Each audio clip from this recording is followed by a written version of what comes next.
একটা আজকে ঠাকুরবাড়ির আরেকটা রান্না করছি। দেখো, এটা মুগ পটল, এই জন্য লাগবে আমার দুধ।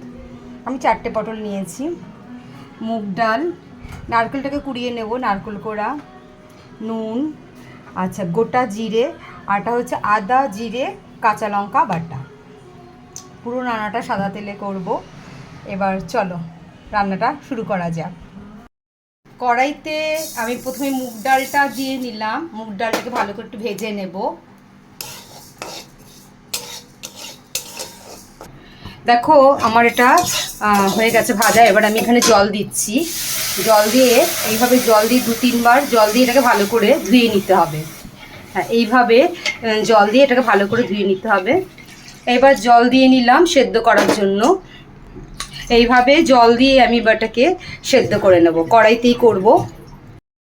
দেখো পটলগুলোকে আমি এইভাবে কেটে নিয়েছি, 2 ফালা করে নিয়েছি পটলগুলো। এবার আমি ডালে দিয়ে দেবো। একটা জিনিস যেটা বলে দিই, ডালটা পুরো সেদ্ধ হবে না, ধরো 70% সেদ্ধটা করে নেবে। এবার পটলগুলো ছেড়ে দিচ্ছি, পটলগুলো ছেড়ে দিলাম।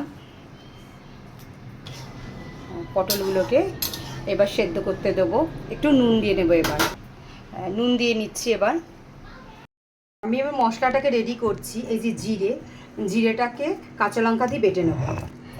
কাঁচা লঙ্কা আর জিরেটাকে আমি বেটে নিচ্ছি।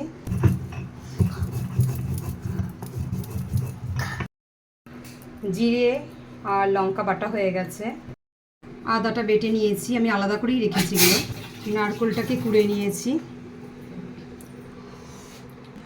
ডালটা আমার সেদ্ধ হয়ে গেছে, প্লাস পটলটাও হয়ে গেছে। এবার আমি যে মশলাগুলো রেডি করেছিলাম সেটা দিয়ে দেবো। এবার মশলাটা দিয়ে দিচ্ছি, জিরে আর লঙ্কা বাটাটা দিলাম, আদা বাটা দেবো। এবার আদা বাটাটা দিলাম, দিয়ে ভালো করে মিশিয়ে নিলাম।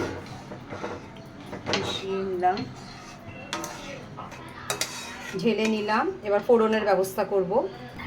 কড়াইতে সর্ষের তেল দিয়ে নিলাম, একটা শুকনো লঙ্কা দিচ্ছি ফোড়ন।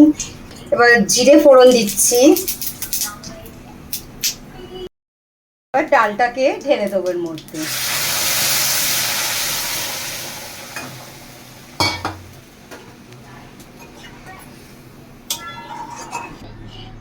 এবার দুধ ঢেলে দেবো এর মধ্যে। এবার একটু মিষ্টি দিয়ে নিচ্ছি। এইবার নারকেল কুড়োটাকে আমি দিয়ে দিচ্ছি। নারকেল কুড়োটাকে ভালো করে মিশিয়ে দিচ্ছি ডালের সাথে। আর সর্বশেষে বলি, এই রান্নাটায় কিন্তু কোনো হলুদ পড়বে না। ঠাকুরবাড়ির ম্যাক্সিমাম রান্না এরকম দেখছি হলুদ নেই, তা হলুদ পড়বে না এটায়। সার্ভ করে দিচ্ছি।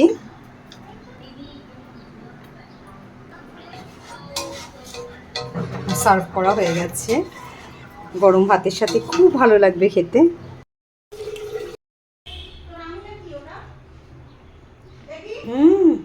দারুণ হয়েছে।